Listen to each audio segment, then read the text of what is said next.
Welcome to the program, Global Weekly News, serial number 135. Comrades, first, demonstrations on day one of inauguration of Donald Trump presidency. On 28th January, Donald Trump was sworn in as US 47th president. On that day itself, people took to the streets in over 80 cities across 40 states to launch a mass movement pledging to oppose Trump's ultra-right billionaire agenda.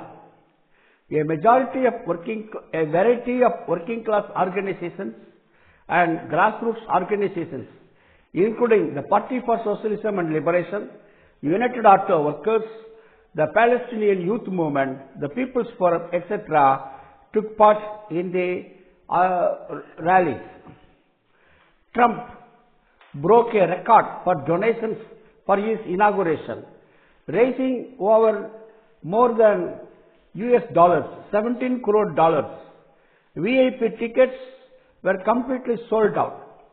Trump nominated an unprecedented number of 13 billionaires for his cabinet, making his administration set to be the richest in US history. Following Trump's inauguration, world's richest man, Elon Musk, appeared to deliver a Roman salute associated with the Nazi ceremony, not once but twice.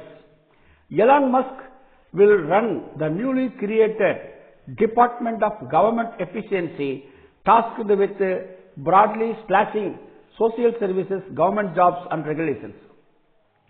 President of United Auto Workers, which represents student workers at Columbia, urged workers to resist Trump's anti-union agenda and continue to organize unions at their workplace. As Trump threatened mass deportations of 1.5 crore to 2 crore migrants loom, immigrant worker organizations vow to fight back. Migrants are cleaning up the streets of Los Angeles following the devastating wildfires. The newly formed organization, Altadena, not for sale, showed up to a mass demonstration in Los Angeles on 20th January.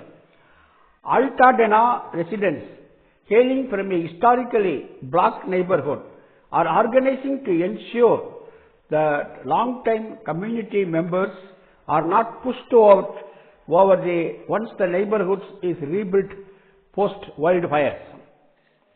Second item, comrades, release of Leonard Peltier in USA. US indigenous leader and longest held political prisoner in US will be released to home confinement after his sentence was commuted. After 49 years and 11 months, Leonard Peltier has his life sentence commuted by outgoing US President Joe Biden on 20th January, hours before Trump was sworn in. Peltier is 80 years old, 80, and suffers from multiple severe health ailments. He was not pardoned for the crimes which he has insisted for over 50 years he did not commit. The news of the commutation of his sentence was widely celebrated as a victory for those who have fought for decades for Peltier's release. Many thousands of people from Nelson Mandela to Fidel Castro called for release of Peltier. Leonard Peltier said, "It is finally over. I am going home. I want to show the world I am a good person with a good heart. I want to help the people just like my grandmother taught me." Not Dead Native, NDN Collective is an organization fighting for indigenous people's interests. Its founder, Nick Tilson, said that Peltier's release is the result of 50 years of resistance. Let Leonard's freedom be a reminder that the entire so-called US is built on the stolen lands of indigenous people. US punishes political activists. The US keeps black, native, Latino and white political prisoners for decades from 40 and 50 to beyond. Third item, comrades, the strong spirit of Palestinian emancipation. All of Gaza is in ruin. Millions of Palestinians have braved the winter in makeshift tents or in ruined buildings, their children freezing, a few frozen to death, and their hunger escalating. The sound of the tanks and the terrifying silence of the falling bombs shattered the nerves of even the most hardened fighter.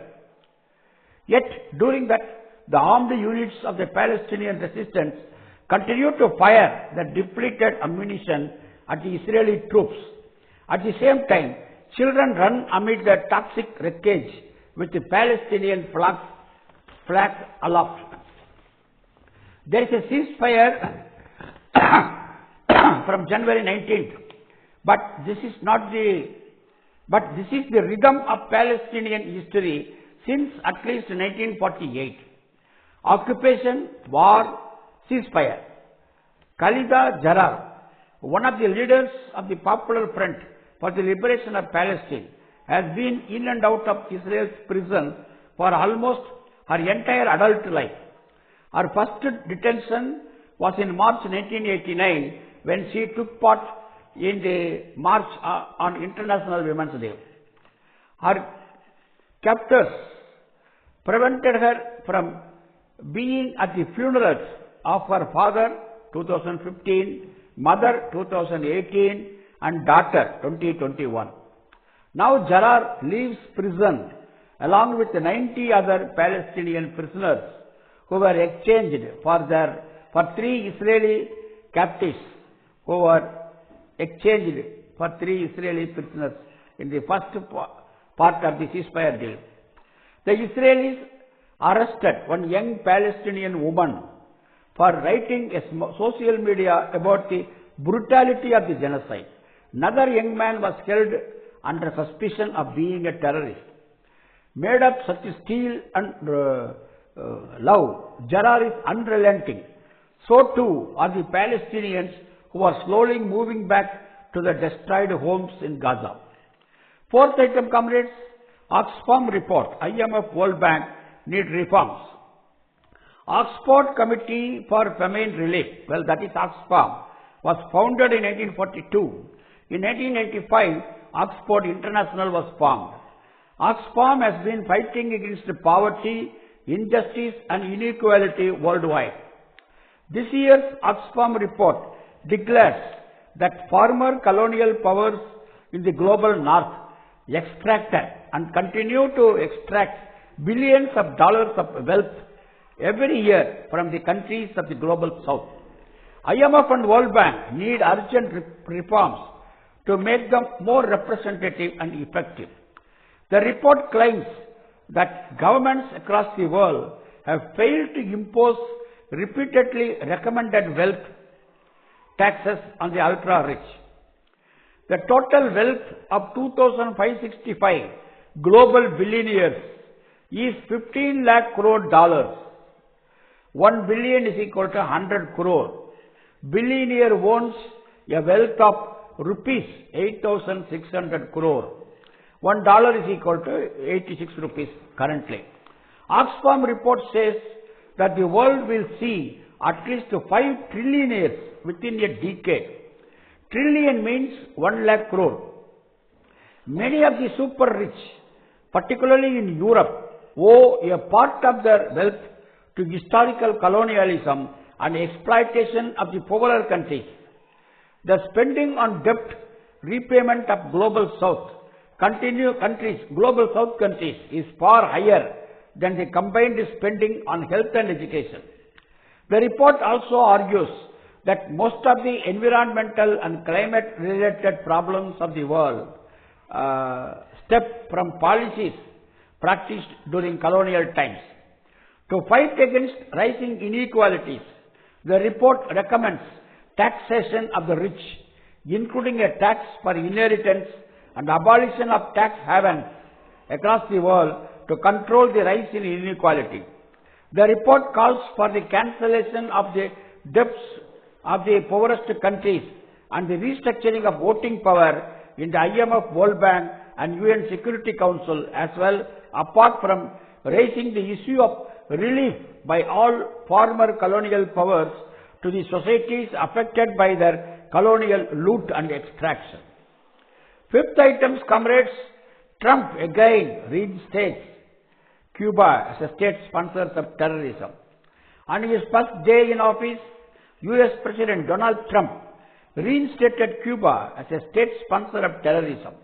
Outgoing President Joe Biden had removed Cuba from the US state sponsors of terrorism list less than a week prior to his final days in office.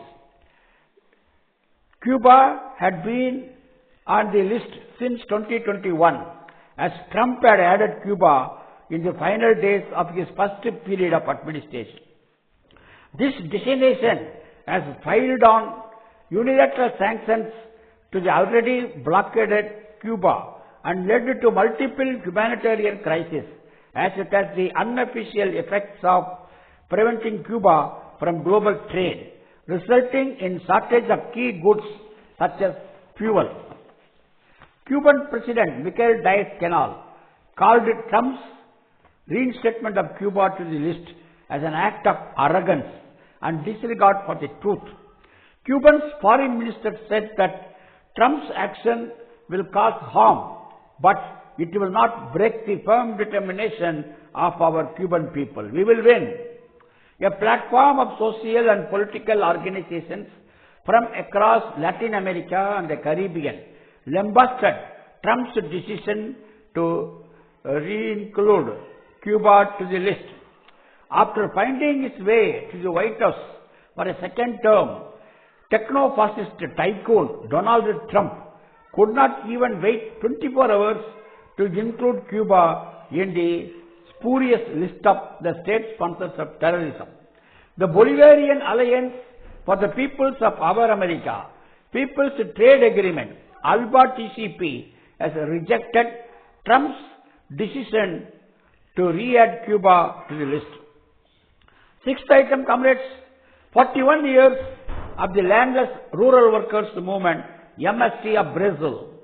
January 23 marks the 41st anniversary of Brazil's largest social movement, the landless rural workers movement, MST. With almost 20 lakh members, the MST has been fighting for decades against large landowners for people's agrarian reform and for socialism. They live in encampments and settlements on recovered land where they work, where they do agriculture, study and build communities. Seventh item, comrades, President Trump's 24 hours anti-people measures. On 20th January, Donald Trump signed a barrage of executive orders with broad implications. The US government is the largest employer in the country. Some of the orders pledge to fire corrupt employees.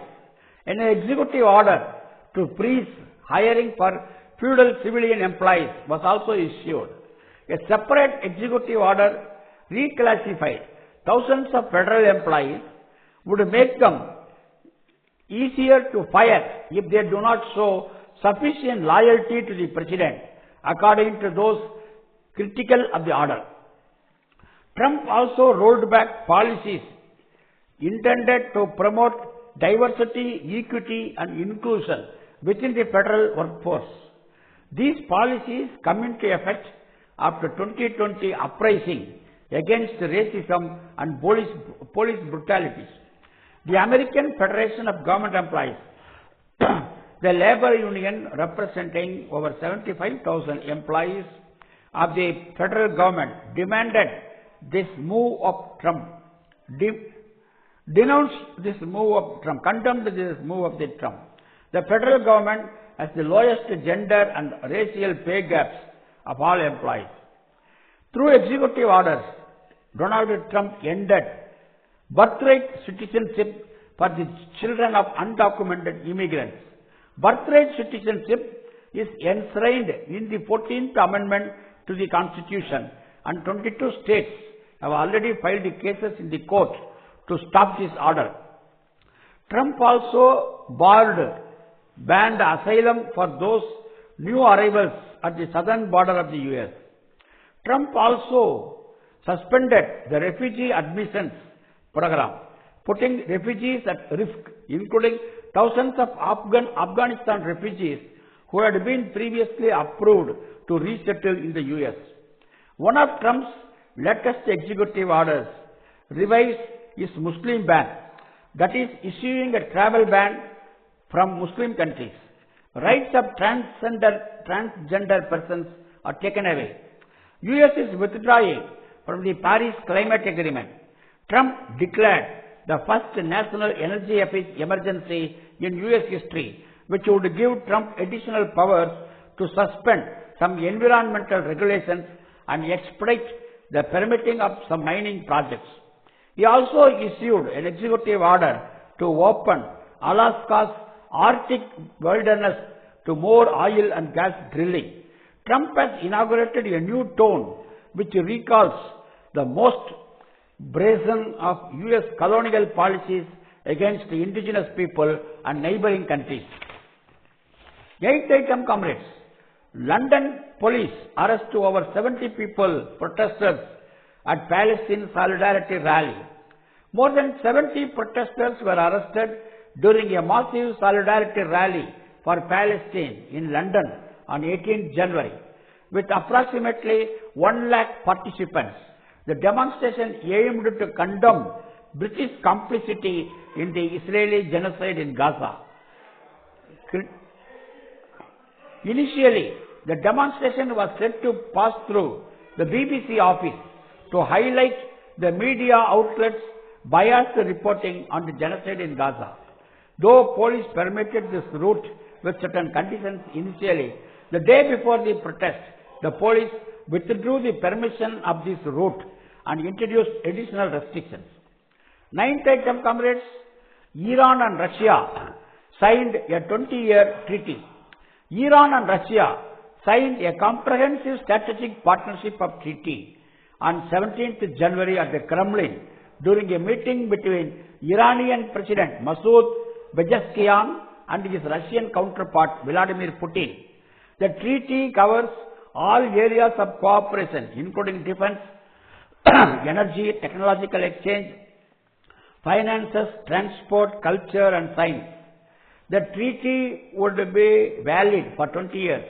The new treaty would replace the existing bilateral document on cooperation in 2001. Russia and Iran are already collaborating on a north-south transport corridor, a multi-billion-dollar project which combines ship, rail and road routes to link countries from India to Europe through Iran, Central Asia and Russia, covering over 7,200 kilometers. The completion of the project is part of the new agreement.